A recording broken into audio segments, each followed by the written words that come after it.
ವಿಮರ್ಶೆಗೆ ನಿಮಗೆ ಬಿಡ್ತೀವಿ ಮಾಧ್ಯಮದವ್ರಿಗೆ. ರಾಜೇಗೌಡ್ರೆ, ಸಾಲ ಮನ್ನಾ ಮಾಡುವಂಥದ್ದು ರೈತರನ್ನು ಉದ್ಧಾರ ಮಾಡುವುದಕ್ಕೆ ಸರಿಯಾದ ಮಾರ್ಗ ಅನ್ನುವುದಕ್ಕೆ ಒಂದಷ್ಟು ಸ್ಟಡಿಗಳಿದ್ರೆ ದಯವಿಟ್ಟು ಅದನ್ನು ಮುಂದಿಡಿ. ಸಾಲ ಮನ್ನಾ ನಾವು ಮಾಡಿದ್ವಿ ಅವರು ಹೇಳ್ತಾರೆ ಕಾಂಗ್ರೆಸ್ನವರು ಮನಮೋಹನ್ ಸಿಂಗ್ ಇದ್ದಾಗ ಸಾಲ ಮನ್ನಾ ಮಾಡಿದ್ರು, ಮೋದಿ ಬಂದ ಮೇಲೆ ಏನು ಮಾಡಿದ್ರು? ಸಾಲ ಮನ್ನಾ ಮಾಡುವುದರಿಂದ ರೈತರ ಉದ್ಧಾರ ಆಗಿದೆ ಅನ್ನೋದಕ್ಕೆ ಒಂದು ಸ್ಟಡಿ ಮಾಡೆಲ್ ಯಾವುದಾದ್ರು ಹೇಳ್ಬಿಡಿ, ಅದೊಂದು ಮಾಡ್ಯೂಲ್ ಇದ್ರೆ ಹೇಳ್ಬಿಡಿ. ನೋಡಿ, ಸಾಲ ಮನ್ನಾ ಅವತ್ತಿನ ಪರಿಸ್ಥಿತಿಗಳಿಗೆ ನೀವೇ ಮಾಧ್ಯಮಗಳಲ್ಲಿ ತೋರಿಸ್ತಾ ಇದ್ರಿ. ಸಾಲ ಮನ್ನಾ ಅನ್ನೋದಕ್ಕಿಂತ ಈಗ ಮೈಕ್ರೋ ಫೈನಾನ್ಸ್ ಹಾವಳಿಗಳು ಹೆಚ್ಚಾಗ್ತಾ ಇದೆ, ಜನ ಸಿಬಿಲ್ ಸ್ಕೋರ್ ಕಳ್ಕೊಂಡಿದ್ದಾರೆ, ಅವಕ್ಕೆಲ್ಲ ಏನು ಉದಾಹರಣೆ ಕೊಡಬೇಕಾಗ್ತದೆ? ಅವತ್ತಿನ ಕಾಲಕ್ಕೆ ರೈತನ ಪರಿಸ್ಥಿತಿ ಹೆಂಗಿತ್ತು ಅಂದರೆ ಬಿತ್ತನೆ ಬೀಜ ತಗೊಳ್ಳೋವಂಥ ಪರಿಸ್ಥಿತಿನೂ ಇರಲಿಲ್ಲ. ಇವತ್ತು ಕೇಂದ್ರ ಸರ್ಕಾರದಿಂದ 6,000 ಕೊಡ್ತಾ ಇದ್ರು, ರಾಜ್ಯ ಸರ್ಕಾರದಿಂದ 4,000 ಕೊಡ್ತಿದ್ರು, ಇವತ್ತು 4,000 ಕಟ್ ಮಾಡಿದ್ದಾರೆ. ಆ ಪರಿಸ್ಥಿತಿಯಲ್ಲಿ ಇದ್ದಂಥ ರೈತನ ಮೇಲ್ಕೆತ್ತುವಂಥ ಕೆಲಸ ಯಾರು ಮಾಡಬೇಕು? ಸರ್ಕಾರ ಮಾಡಿದ್ರೆ ಯಾರು ಮಾಡ್ಲಿಕ್ಕಾಗ್ತದೆ? ಸರ್ಕಾರದೇ ತಾನೇ ಜವಾಬ್ದಾರಿ. ತೀರಾ ಪರಿಸ್ಥಿತಿ ಕೆಟ್ಟಾಗ ಜನಗಳನ್ನ ಮೇಲೆತ್ಕೊಂಡು ಈಗ ಸಾಕಷ್ಟು ಯೋಜನೆಗಳು ಕೊಡೋಕೆ ಹೋಗ್ತಾ ಇದ್ದೀವಿ. ಈಗ ಈ ಸರ್ಕಾರದಲ್ಲಿ ಹೇಳ್ತಾರೆ ಪ್ರವಾಸಿ ತಾಣಗಳ ಅಭಿವೃದ್ಧಿಗೆ 50 ಕೋಟಿ. ಇದೇ ಮಧ್ಯಪ್ರದೇಶ ಇವತ್ತು 7,500 ಕೋಟಿ ಖರ್ಚು ಮಾಡಿ 3,25,000 ಕೋಟಿಯಷ್ಟು ಹಣನ ಆದಾಯದ ಮೂಲ ಗಳಿಸಿ ಉತ್ತರ ಪ್ರದೇಶ. ಅದೇ ಥರ ಪರಿಸ್ಥಿತಿಲಿ ನೀವು ಯಾವ ರೀತಿ ಡೆವಲಪ್ಮೆಂಟ್ ಮಾಡಿದ್ರೆ, ಈಗ ರೈತನಿಗೆ ನೀವು ರಾಗಿ ಖರೀದಿ ಮಾಡ್ತಾ ಇದ್ದೀರಾ, ನಾನು ಅದನ್ನ ಅಕ್ಸೆಪ್ಟ್ ಮಾಡ್ಕೊಂತೀನಿ.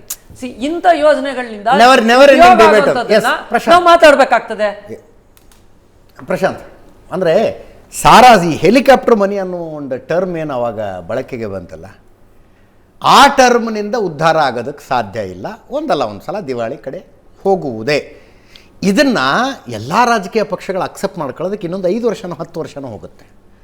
ಅದು ಅಲ್ಲಿ ತನಕ ನಮ್ಮ ಮೊನ್ನೆ ಯೂಸ್ ಮಾಡೋದನ್ನಲ್ಲ, ಕಾಂಪಿಟೇಟಿವ್ ಸೋಷಿಯಲಿಸಮ್ಗೆ ಬೀಳ್ತಾರೆ ಇವರು ಅಂತ. ಅಲ್ಲ ನೋಡಿ, ಕಾಂಪಿಟೇಟಿವ್ ಸೋಷಿಯಲಿಸಮ್ ಏನು ಹೊಸತಲ್ಲ. ಹಿಂದೆ ಕೂಡ ಅನೇಕ ಸರ್ಕಾರಗಳು ಈ ರೀತಿ ಬಡವರಿಗೆ ಯೋಜನೆಗಳನ್ನು ರೂಪಿಸಿವೆ.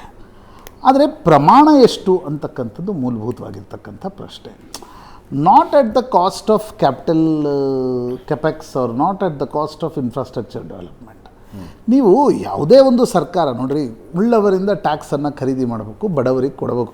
ಹಿಂದಿನಿಂದ ರಾಜರು ಕೂಡ ಅದನ್ನೇ ಮಾಡ್ತಾಯಿದ್ರು, ಪ್ರಜಾಪ್ರಭುತ್ವ ಹೋದ್ಮೇಲೆ ಸರ್ಕಾರಗಳು ಕೂಡ ಅದನ್ನೇ ಮಾಡಬೇಕು ಅಂತಕ್ಕಂಥ ಒಂದು ಆಶಯ ಇದ್ದೇ ಇದೆ. ಆದರೆ ಇತ್ತೀಚಿನ ದಿನಗಳಲ್ಲಿ ಏನಾಗಿದೆ, ಇದು ಒಂದು ಸ್ವಲ್ಪ ಅತಿರೇಕದ ಮಟ್ಟವನ್ನು ತಲುಪಿದೆ. ಏಕೆಂದರೆ ನಮ್ಮ 3 ರಾಜಕೀಯ ಪಕ್ಷಗಳ ಕರ್ನಾಟಕದಲ್ಲಿ ಅಷ್ಟೂ ರಾಜಕೀಯ ಪಕ್ಷಗಳ ನಮ್ಮ ವ್ಯವಸ್ಥೆಯ ವೈಫಲ್ಯ ಏನು ಅಂತಂದರೆ, ನೀವು 75 ವರ್ಷ ಸ್ವತಂತ್ರ ಸಿಕ್ ಆದ ನಂತರವೂ ಕೂಡ ಬಡವರಿಗೆ ಲೋಕಲುಭಾವನ್ ಅಂತ ಹಿಂದಿಯಲ್ಲೊಂದು ಶಬ್ದ ಇದೆ, ಲೋಕಲುಭಾವನ್. ಬಡವರಿಗೆ ನಾವು ಅದು ಕೊಡ್ತೀವಿ, ನಾವು ಇದು ಕೊಡ್ತೀವಿ, ನೀವಿದು ಬಿಟ್ಟು ನಿಮ್ಮ ಬಳಿ ನರೇಟಿವ್ಗಳೇ ಇಲ್ಲ.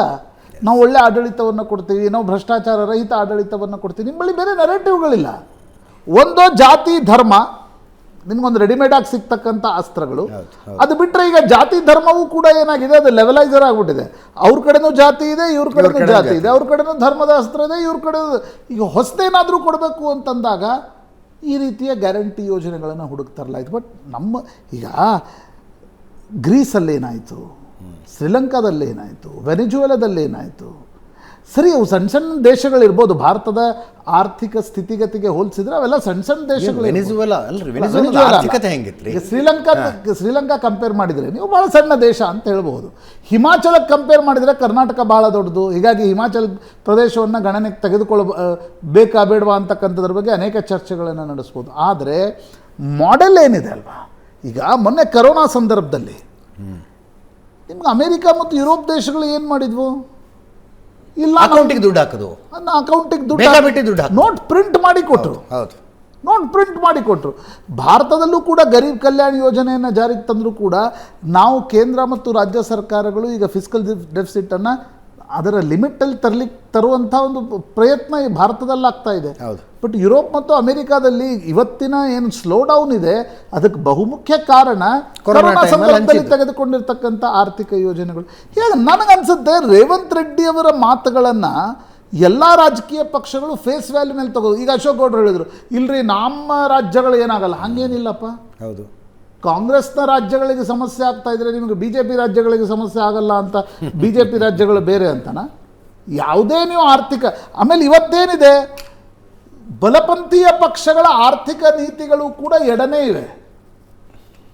ನನಗೆ ದೇಶದ ಒಂದು ರಾಜಕೀಯ ಪಕ್ಷ ಹೇಳಿ ನಾವು ಬಲಪಂಥೀಯ ಆರ್ಥಿಕ ನೀತಿಯನ್ನು ಅನುಸರಿಸ್ತೀವಿ ಅಂತಕ್ಕಂಥದ್ದು, ಅವು ಭಾರತದಲ್ಲಿ ಬದುಕೋಕ್ಕಾಗಲ್ಲ ಅಂತ ಗೊತ್ತಿದೆ. ಹಾಗಾಗಿ ನನಗನ್ಸುತ್ತೆ ದಿಸ್ ಇಸ್ ಹೈ ಟೈಮ್. ನೀವು ಕೊಡಬೇಡಿ ಅಂತಕ್ಕಂಥದ್ದನ್ನು ಯಾರೂ ಹೇಳಲ್ಲ. ರಾಜಕೀಯ ಪಕ್ಷಗಳು ಮತ್ತು ಬೇಕಾಗಿರೋದೇ ಅದಕ್ಕೆ, ಬಡವರಿಗೆ ಯೋಜನೆಗಳನ್ನು ರೂಪಿಸಿ ಅನ್ನುವ ಕಾರಣಕ್ಕೋಸ್ಕರ.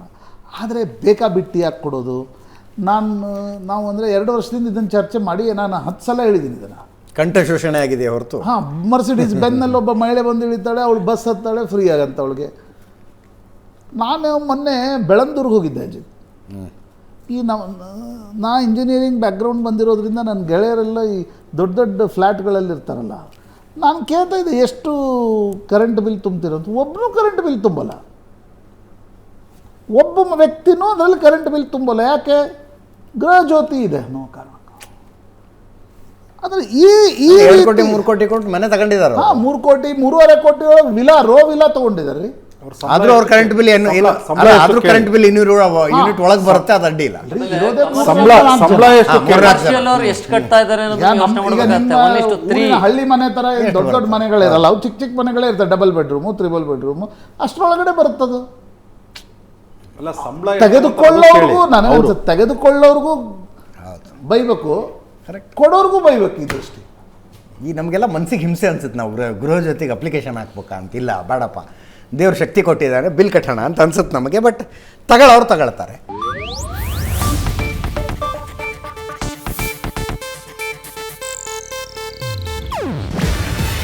ಇದು ಏಷ್ಯಾನೆಟ್ ನ್ಯೂಸ್ ನೆಟ್ವರ್ಕ್ ಪ್ರಸ್ತುತಿ. ನೀವು ನೋಡ್ತಿದ್ದೀರಾ ಏಷ್ಯಾನೆಟ್ ಸುವರ್ಣ ನ್ಯೂಸ್.